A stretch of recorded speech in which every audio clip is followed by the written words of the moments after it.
On the wedding day, my fiancée abandoned me in public and ran to my brother. When everyone thought I was a laughing stock, I was relieved and laughed because she didn't know how cruel my brother was. The cameras were all pointed at her, and the flashbulbs kept flashing. She turned back and said to me, "I'm sorry, William, I've fallen in love with your brother." Her eyes were full of apology and struggle, as if she had made a difficult decision, and I had become the person she wanted to abandon. I asked her, "Does he love you too?" She answered with joy, "Of course, if he didn't love me, how could he come to steal my marriage?" I wanted to tell her that she was wrong. Ryan didn't love her, he just enjoyed the pleasure of taking everything I had from me. I was silent, feeling mixed emotions. "Do you know, Jessica? I spent 8 years for you, but you chose to kick me away on the wedding day. You will never understand that waiting is the deepest pain in my heart." When I saw her throwing away her wedding dress and preparing to leave, my heart seemed to be tightly grasped by an invisible big hand. Today is our wedding, and the guests are already waiting in the banquet hall. My parents and her parents are also waiting on the stage for us to toast tea together. "Why do you want to abandon me at this time?" I chased her out and blocked her in Ryan's car.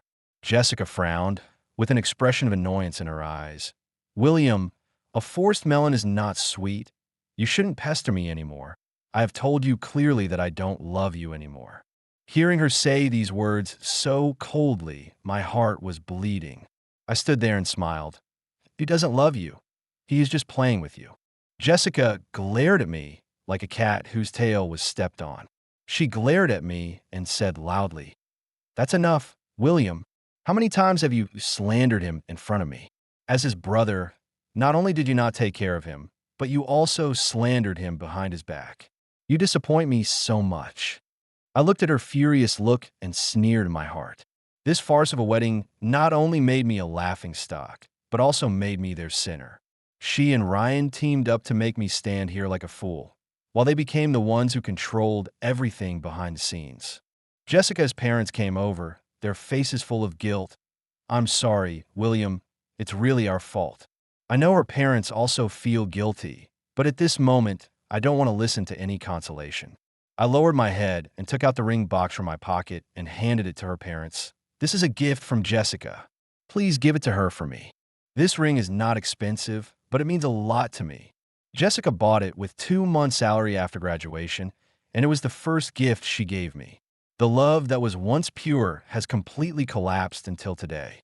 I am no longer her only one, and even the ring has become a relic. I picked up the microphone and walked onto the stage. "Ladies and gentlemen, the wedding has been canceled for some reason. We will have a promotion party today instead." I didn't care about their surprised looks. I sneered, "Thank you, Ryan. It's because he stole my bride that I have the opportunity to be promoted." I saw my stepmother's face change in the audience. The astonishment and shame on her face were obvious, but I no longer cared about it. After the banquet, I hurried to the company. I had a hand over the work at hand as soon as possible so that I could rush to the branch office in another city to take up my post. My phone kept vibrating in my pocket, but I didn't check it and let it continue to ring. Until the next day, Jessica suddenly appeared at the door of the company and blocked me directly. "William, don't go too far." She looked at me, her tone becoming more urgent. "I'm the one who's sorry for you. Don't take it out on Ryan." I was stunned for a moment. My mind was confused. What did I do?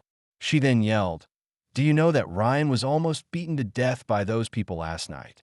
Suddenly, I realized something. Ryan's methods were the same as always, and it was still a self-directed and self-acted drama.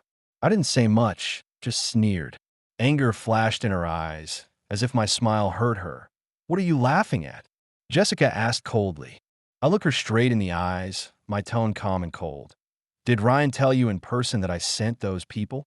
She was stunned, obviously not prepared for this question. "No," she whispered, "he didn't say."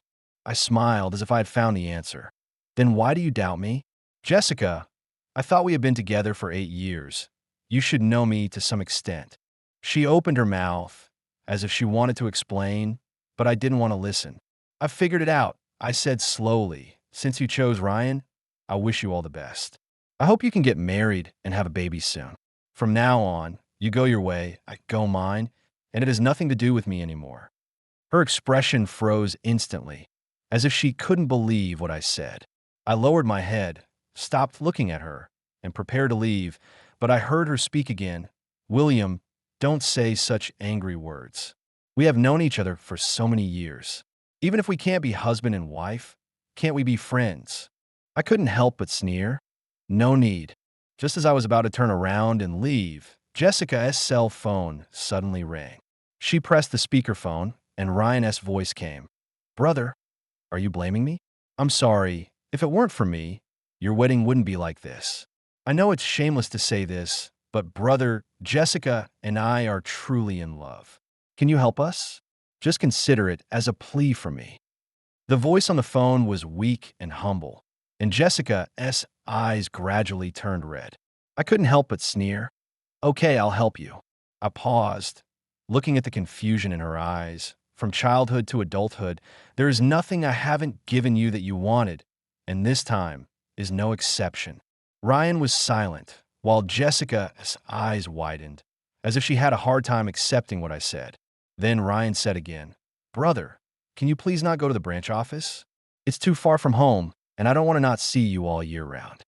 If you don't want to see me, I can leave." I chuckled. "Don't get me wrong, I was transferred out of town for work reasons, not because of you.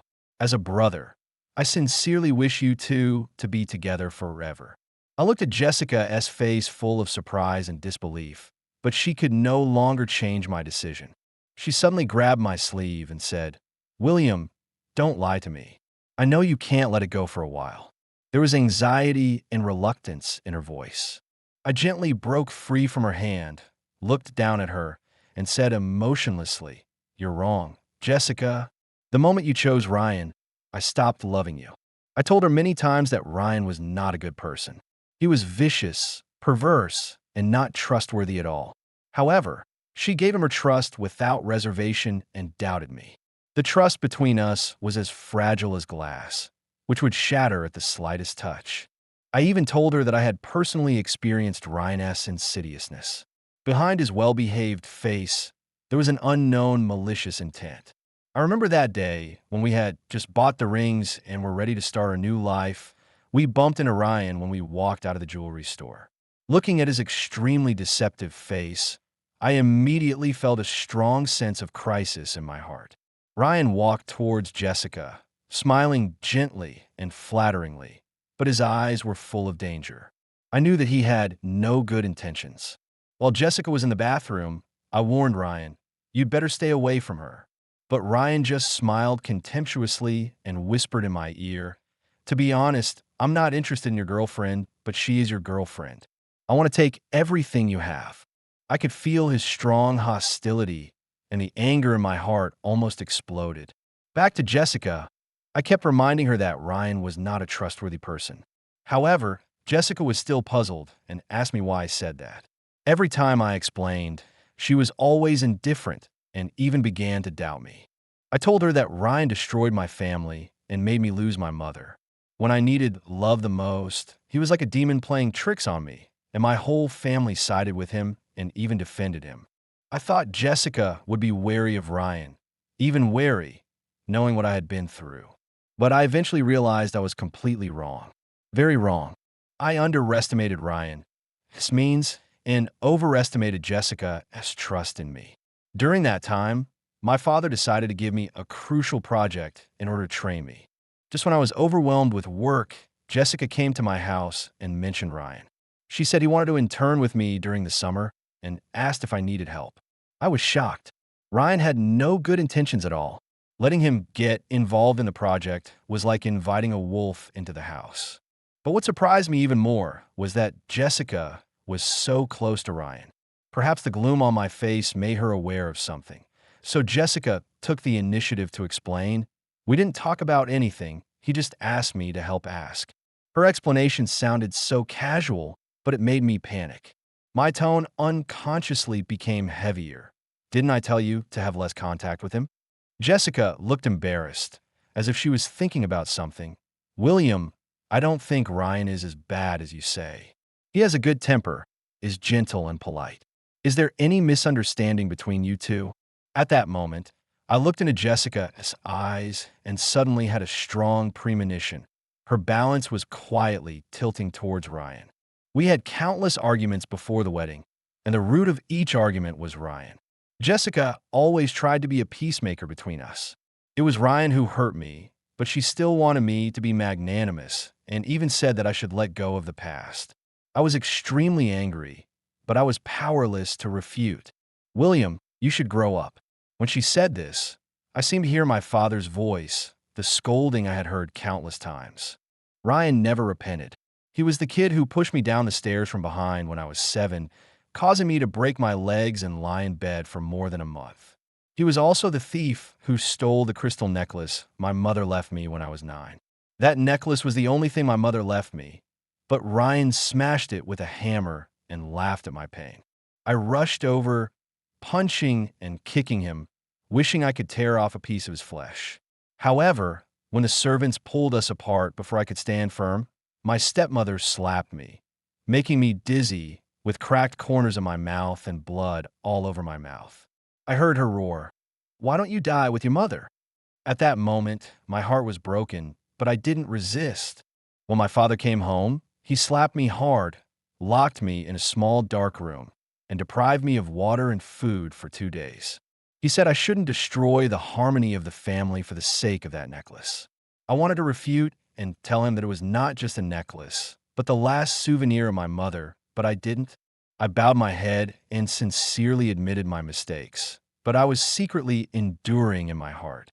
I knew that only by gaining my father's trust could I break free from their control. I learned to be silent, to pretend, and to be the perfect son in my father's eyes. Then, I worked hard and was admitted to a top university in China and joined the company after graduation. I worked hard day and night, constantly rushing to complete projects, and finally became a celebrity within the company within a year. When people mentioned me, they would always say, "The chairman has a good way of educating his children." And what about Ryan? Because he failed the college entrance examination, he could only go to an ordinary university. If it weren't for his father's relationship, he would not have been able to get into the company at all. I finally became the son that my father was most proud of. Jessica said that I was narrow-minded and asked me to let go of the past, but I endured it for so many years, just to see their retribution come one day. I told Jessica that I was going to work in another city not because of her and Ryan, but because I had my own plans. I didn't lie to her. In fact, even if she didn't run away from the marriage, I would apply for a transfer to a branch company for 2 years after marriage. My father is old, and I must seize this opportunity to replace him and become the heir of the company. Finally, the flight landed safely. The branch sent a car to pick me up, and in the car was Vice President Olivia, who was wearing a light blue casual suit with bright eyes and neat gestures. When she saw me, she showed some sympathy in her eyes. I know what she's thinking. People in the branch have heard about Jessica's escape from marriage. I'm afraid everyone knows that I'm a poor man who was betrayed by my fiancée and Ryan. But it doesn't matter. I will use these sarcastic looks as stepping stones to the top. Olivia is very capable. In just a few days, with her help, I became familiar with the operation of the branch. In the evening, we were having dinner together in the company cafeteria. She suddenly leaned on the table and said to me with a smile, "Your fiancé betrayed you." It was an unwise move. I looked up and met her bright eyes. She continued, "At least in my opinion, Ryan is far inferior to you." I was stunned, and there was a subtle fluctuation in my heart. Olivia continued, "In fact, I met you 2 years ago. I remember that celebration party. Your father was a partner, and I went there too. You didn't recognize me at that time, did you?" I was stunned for a moment, and after thinking back carefully, I finally remembered the scene of that night. A girl had her glass knocked over by a waiter, and the wine spilled all over her. I casually handed her a coat to cover up her misbehavior. Unexpectedly, the girl turned out to be Olivia. She smiled at me with a hint of cunning in her eyes. "You finally remembered. I remember that after I came back, I asked around for you. I heard that you had a fiancé whom you had been dating for many years, and I was really sad at that time." I lowered my head in embarrassment. "Don't make fun of me." She shrugged. I'm not kidding you. I mean it. I didn't respond to her, but quietly picked up my chopsticks and continued eating. Seeing that I ignored her, Olivia muttered in a low voice, "Anyway, there is no possibility for you and him. Why not consider me?" At that moment, I felt a little bit of turmoil in my heart, but I didn't show it. After dinner, we walked out of the restaurant together and took the elevator together. In the elevator, the atmosphere was so quiet that it was suffocating. Olivia suddenly tugged at my sleeve, and I rubbed my eyebrows and said to her, "I'm sorry, I don't plan to find a girlfriend in the near future." When the elevator door opened, she didn't look back, but just said, "Then come back to me when you have a plan." In the following days, I threw myself into my busy work. Overtime and business trips became commonplace. Whenever I saw a photo of Jessica and Ryan, I would feel mixed emotions. She and Ryan were smiling so happily. How long would this drama last? Time passed quickly, and it was the end of the year in a blink of an eye. My father kept calling me, asking me to finish my work at the company and go home for the new year. I originally planned to go home on New Year's Eve, but I didn't expect that as soon as I arrived at the airport, Olivia appeared in front of me with a suitcase. "Come on, take me back to your home." She smiled brightly. "I can't bear to let you go back alone and face those monsters." I was a little stunned, but I finally took her suitcase. Her arrival surprised everyone. My father was so happy to see her. He recognized her as the daughter of an acquaintance and gave her a series of approving looks. It seemed as if his eyes were saying, "You have a good eye this time." At the table, my stepmother and Ryan had forced smiles on their faces. They didn't seem to expect that in just 2 months, I could let go of Jessica and find someone new. Ryan deliberately mentioned Jessica's name. "When can I bring Jessica home?" Ryan asked provocatively, with a hint of imperceptible mockery in his eyes. My father frowned and said in a bad tone, "What's so good about her? She's not worth mentioning." My stepmother seemed to sense that the atmosphere was not right and secretly stepped on Ryan. Ryan gritted his teeth and held back his anger, while I just lowered my head and continued to eat slowly, as if all this had nothing to do with me. My father had always disliked Jessica, thinking that she came from a poor family and could not bring any help to my career. I made great efforts to win my father's approval, and Jessica's escape from marriage made my father's impression of her fall to the bottom. Jessica would never marry into the Smith family again. After dinner, Olivia suddenly asked to visit my bedroom. I didn't refuse his proposal. After all, he was the only person around me who made me feel comfortable. Olivia's eyes fell on a photo on the bedside table. It was a photo of Jessica and I taken at the beach. In the photo, we were smiling so happily, as if everything was fine. However, Olivia asked in an emotionless tone, "Can't you let him go?" I was stunned for a moment, and there was an unspeakable bitterness in my heart. In desperation, I took down the photo frame and threw the photo directly into the trash can. I hadn't been home for a few months, and I hadn't had time to clean up these things. Who knew that Olivia would take the empty photo frame from me quickly while I wasn't paying attention and stuff her own photo into it? This photo is a bit unique. The background is an office. Olivia is making faces at the camera, and I'm working with my head down behind her, totally unaware that I'm being secretly photographed. She easily put the photo frame back on the bedside table, with a little pride in her eyes, as if she had accomplished something big. I looked at the photo, and a complex emotion surged in my heart. His smile was really contagious, and it instantly dispelled a lot of the haze in my heart. I began to understand that Olivia was not a simple person. His existence seemed to be a kind of urging me to walk out of the shadow of the past. Just as I was about to take him to the guest room, I suddenly saw Ryan walking towards us with his phone. There was a hint of provocation on his face, and the camera was pointed at us. Just like that, Ryan made a video call to Jessica without any hesitation, and his tone was so intimate that it made people frown. "Didn't you say last time that you haven't seen my brother for a long time? Come and see who this is." "This lady? She's the girlfriend my brother brought back," Ryan said with a smile, with obvious provocation in his tone.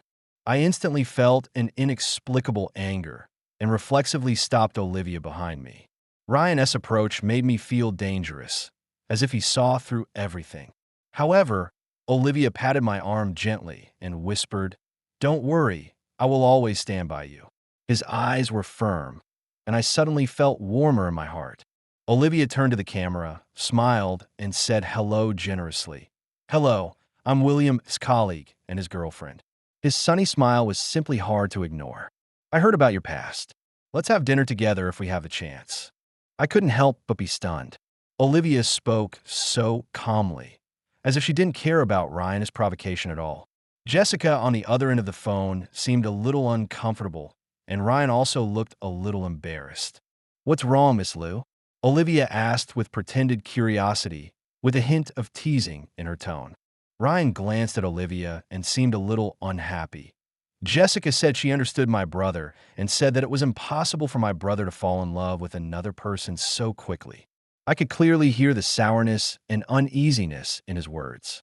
I couldn't help but pull my lips into a smile, my heart full of sarcasm. Jessica understands me? How can he be sure that he understands me? Just like he ran away from marriage and betrayed me. How can he understand all the pain I've experienced? Olivia didn't seem to think there was anything wrong. Instead, she smiled even brighter. "Miss Liu, what you said is wrong. Feelings have nothing to do with time." His tone was relaxed, not offended at all. Love at first sight may not be inferior to long-term companionship. Isn't Miss Liu a good example? Jessica, you can give up your boyfriend of 8 years and throw yourself into the arms of another man. So why can't William and I start a new relationship? Olivia's words were blunt and directly exposed the disguise between Ryan and Jessica. "Miss Liu, don't worry about us." He turned to look at me with a hint of pleading in his eyes. "William and I love each other, and if nothing unexpected happens, we will get married next year." His eyes stirred up complicated waves in my heart. Then Olivia actually stepped on the ground and kissed me gently on the lips. At that moment, I was stunned and a little absent-minded. He smiled at me, his eyes full of tenderness. "Isn't it, dear?" I took a deep breath, and everything in front of me seemed to become clear in an instant. Maybe Olivia is really the person I need. He doesn't put me in trouble like Ryan does. He brings me more warmth and firmness that I have never seen before. I held his shoulders and nodded gently. "That's right." Olivia and I said goodbye to Ryan and my stepmother and took me out of the corridor. Once we entered the guest room, he let go of my hand and showed a trace of apology on his face. "I'm sorry. I kissed you without your consent just now." I looked at him, feeling somewhat helpless. "It's okay. I know you were trying to help me out." Olivia's personality is too direct. She is completely different from Jessica. Sometimes her bold behavior surprises me. I changed the subject. "Is there anything missing from the room? I'll have it delivered." I tried to calm myself down. After Olivia was settled, I returned to my room. The phone rang. It was Jessica calling. "William, are you serious?" Jessica said anxiously on the other end of the phone. "You've only known each other for less than 3 months, and you're going to get married? Marriage is for life.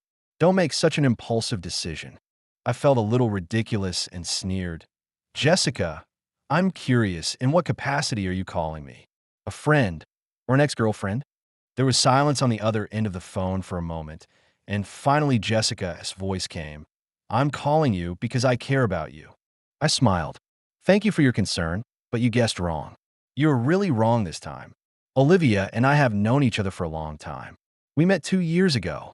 It was just because of a job transfer that we met again." Jessica was silent for a while. Her voice seemed to tremble. "Do you really like him?" At that moment, I heard my own calm voice. "Doesn't like someone like him?" After I finished speaking, an inexplicable emotion surged in my heart. It was an impulse that could not be ignored. Perhaps it was a desire for a new life, or perhaps it was just relief from the past. Olivia stayed at my house for several days, and every day we would go out and walk around, finding a reason to avoid the people and things I didn't want to face. On the 5th day of the Lunar New Year, we ran into Ryan and Jessica on the street. I wasn't surprised at all when they came towards me hand in hand.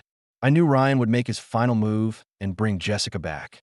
Sure enough, Ryan pretended to be surprised when he saw us and greeted us with an expression of joy that he couldn't hide. "Brother," Olivia, why are you here too? I smiled and replied calmly, what a coincidence.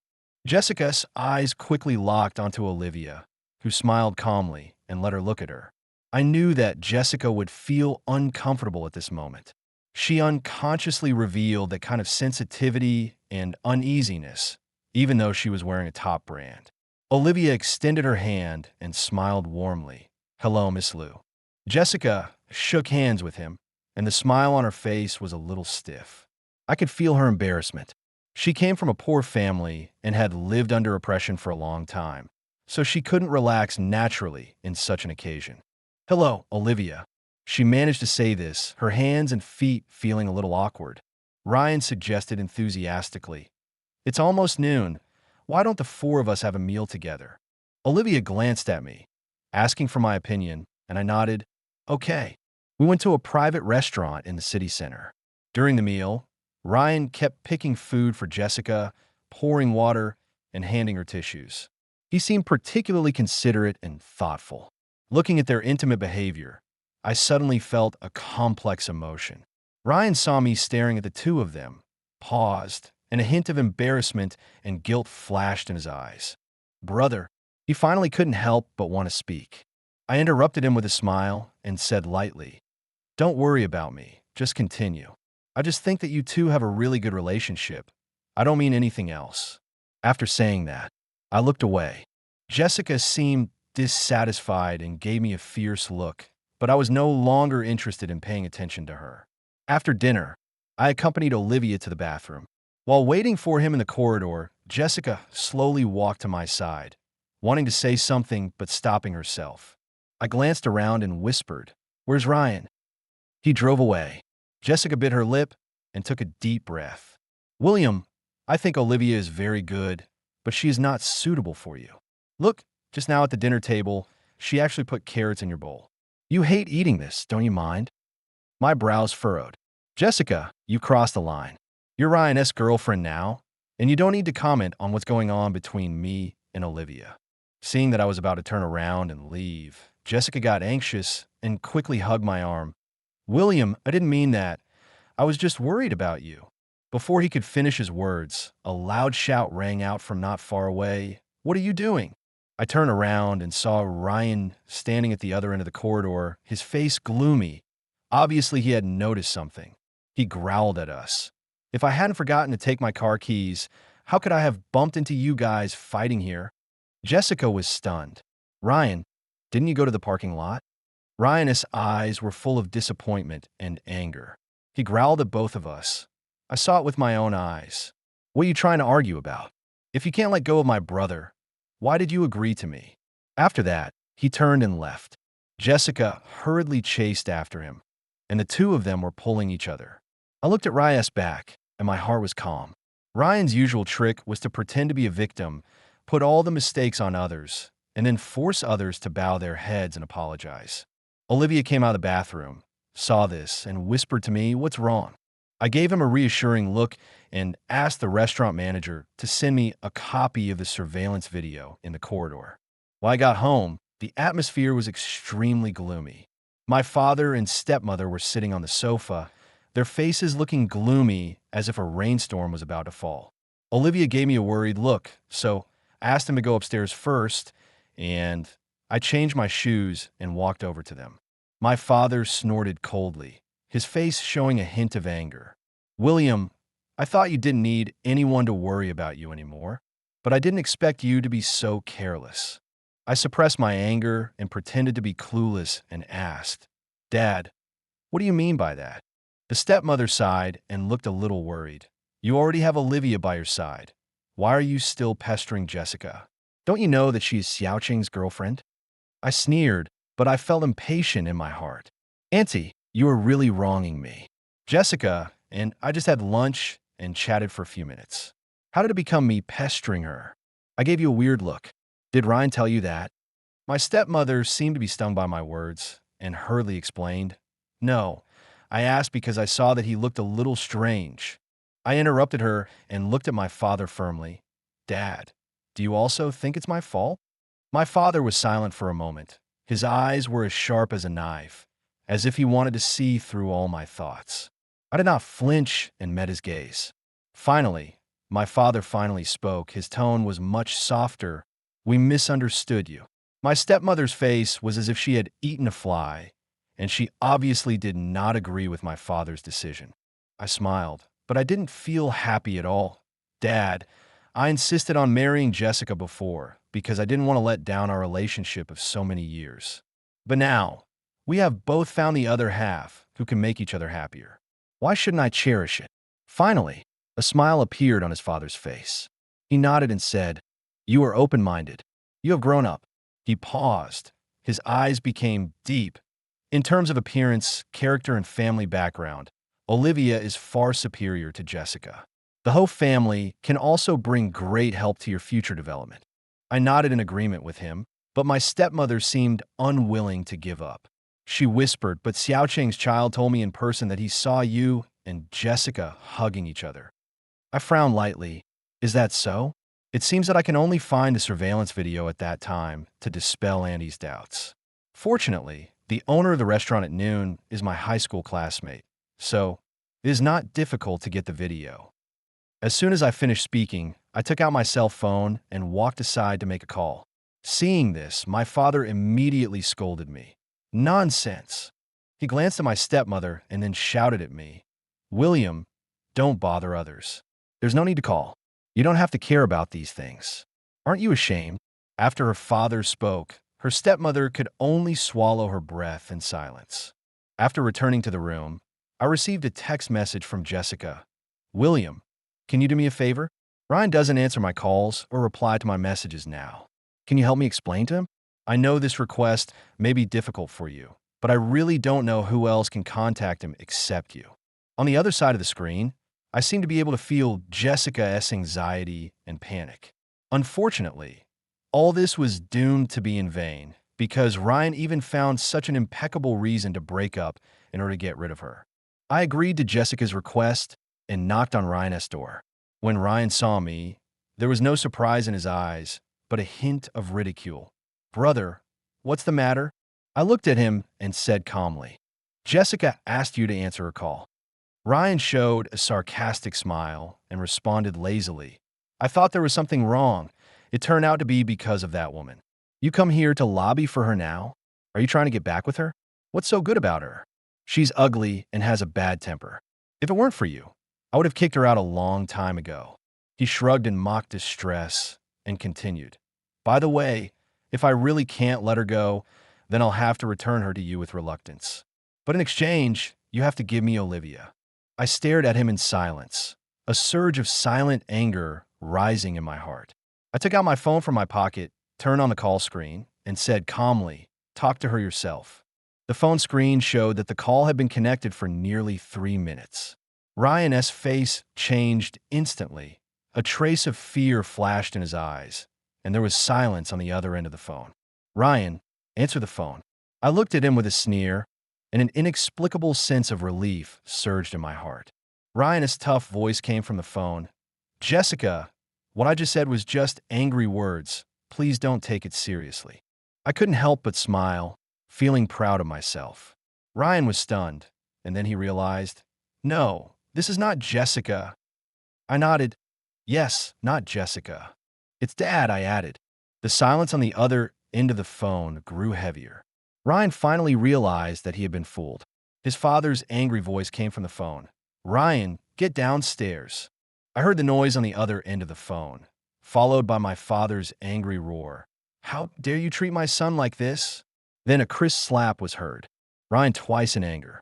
Ryan stood there in a daze, not daring to resist, with a face full of pain. My stepmother was so anxious that she cried, and I stood aside and watched coldly. My father scolded me. "You have been the company for more than half a year. How come you have not made any progress? You put all your energy into this kind of thing. You are such a waste. Look at yourself. How can you compare with your brother?" These words hit Ryan hard. He suddenly exploded. "It's me. I'm a loser and can never compare to him. Are you satisfied?" The stepmother tried to stop him, calling him bastard and trying to help Ryan. But his father lost his patience and said, "How dare you be so stubborn?" I stood on the stairs, watching this farce with cold eyes. Ryan's failure had always disappointed his father, especially when he failed the college entrance examination. His father had planned to send him abroad to gain experience, but he refused. In order to ensure that Ryan would always stay with his father, his stepmother even saw through Ryan's future. She was afraid that I would take away his father's attention and company shares, so she simply tied Ryan to his side. I overheard my stepmother's conversation. What's the point of having a diploma from a prestigious school? Whether you can enter the company is up to your father. She knew her father's authority and knew that he would not allow Ryan to leave. But I didn't give up. After entering the company, I secretly looked for the insiders that my stepmother had arranged in the company and gradually cleared her people out of the company one by one. My stepmother finally realized that something was wrong, but she didn't dare to speak out. She knew that I was behind everything, but she could only swallow her anger. This family feud continued. The quarrel downstairs continued. I turned back to my room, packed up the evidence I had collected about Ryan, and sent it to Jessica. For the sake of our past friendship, I decided to help her again. In the past 2 months, I have been monitoring Ryan and found out that he frequently went to nightclubs and bars without Jessica's knowledge and was entangled with different girls. There were even a few times when he just got up from another woman's bed and went to see Jessica. All the photos and hotel records were enough for Jessica to see Ryan's true face. I sent a simple message. Don't you want to know what the real Ryan is like? After the message was sent, it seemed to fall on deaf ears. It was not until the evening that Jessica sent a message saying, "I'm sorry." Those 2 short words stunned me. After hearing her apology, I found that I was not as happy as I thought. After Jessica and I separated, I often thought that if Ryan hadn't been there, we might have been together forever. But now, I realized that our relationship had cracks long ago, but we didn't notice it until the cracks grew bigger and bigger, and Ryan had the opportunity to intervene. After returning to the branch, I devoted myself to work. Although Ryan was no longer qualified to be my opponent, I could not relax for the future of the company. 30 years ago, my parents started from scratch and founded this company together. As the only heir, I naturally have to take responsibility. Half a year later, under Olivia's arrangement, I met his parents. They praised me highly and thought I was a person worthy of entrusting their lives to. My father also got the news and flew over to witness my engagement with Olivia. Before returning, my father told me that he had arranged a good girl for Ryan, the offspring of his old comrade in arms. I smiled with some irony, saying, "I'm so happy for him." But in my heart, I thought Ryan didn't have such a good life. A few days later, Ryan was arrested by the police for taking drugs in a nightclub. This incident triggered a storm of public opinion, and the company's stock price plummeted. My father was so angry that he had a cerebral hemorrhage and was admitted to the hospital for emergency treatment. I rushed back from another place and took on this heavy responsibility. After my father woke up, I talked to him for a long time. I said Ryan had touched the bottom line of the country and the people, and he would have to pay the price for his actions in the future. My father listened silently and finally nodded and praised me for doing the right thing. He said, "We can't let the Smith family's decades of foundation be destroyed by him." I lowered my head to hide the glimmer in my eyes. Ryan's ending was what I had set for him long ago. Ryan was sent to a compulsory drug rehabilitation center. When my stepmother found out, she seemed to have aged more than 10 years in an instant.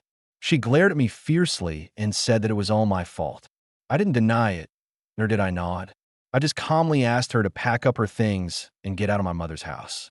She had enjoyed a life with my mother for more than 10 years, and I was very tolerant of all this. I brought my father back from the hospital. Seeing the empty living room, he asked, "Where's my stepmother?" I replied calmly. She resented me because of Ryan's incident and moved away. My father didn't say anything else. He then urged me to hand over the affairs of the branch as soon as possible and let me take over his position in advance. In fact, even if he didn't say it, I had already planned to replace him on the board of directors. He is old enough and should have retreated behind the scenes long ago. Soon, I took over most of his shares, and together with the inheritance my mother left me before she died, I instantly became the company's largest shareholder. The night after signing the share transfer agreement, I stood in the office on the top floor of the company, overlooking the entire city. It took me nearly 20 years to finally kick those disgusting people out of my life. At that moment, my mood was not easy but so clear. I have endured so many years of torment for this moment. Then, I found a random excuse and sent my father to an ordinary nursing home in another city, completely restricting his freedom and cutting off all his contact with the outside world. When he looked at me, his eyes were full of shock and fear, as if he couldn't believe that the man in front of him was his biological son. He asked me why. I answered coldly, "You asked for all this. How did you treat my mother more than 20 years ago?" I smiled gently, recalling the pain at that time. The mistress came to the house with her illegitimate child. My mother couldn't stand the insult and asked for a divorce, but you imprisoned my mother on the top floor of the villa for your own good reputation. That year, after school, I saw my mother jump from the roof and die in front of me. I can't forget that feeling until now. My father turned pale and couldn't say anything. I sneered, "Do you think I will be kept in the dark by you? You have always known everything I know. You also know everything. Do you think you can get away with everything?" My father passed away in a nursing home. When the staff sorted out his belongings, they handed me a piece of paper. I took a look at it and threw it into the brazier without hesitation, watching it turn into ashes. At that moment, I had no regrets in my heart. A belated apology was meaningless. A year later, Olivia and I got married. After the wedding, we went to visit my mother's grave together. In that small black and white photo, my mother smiled gently and beautifully. Suddenly, Olivia pulled my sleeve. I looked in the direction she pointed and saw a familiar figure, Jessica, holding chrysanthemums in her hands, standing not far away, staring at us alone. "Do you want to talk to her?" Olivia asked gently. I shook my head, gently took his hand, and turned to leave. The sky began to drizzle, and a layer of mist covered the sky and the earth. When I got on the car, I turned back and looked at Jessica's thin figure. She stood there, as if she had been eroded by time and wind and rain. Standing in the rain, she was so lonely that it made people feel pity. Maybe she has already understood that the relationship between us has long become an irreversible past.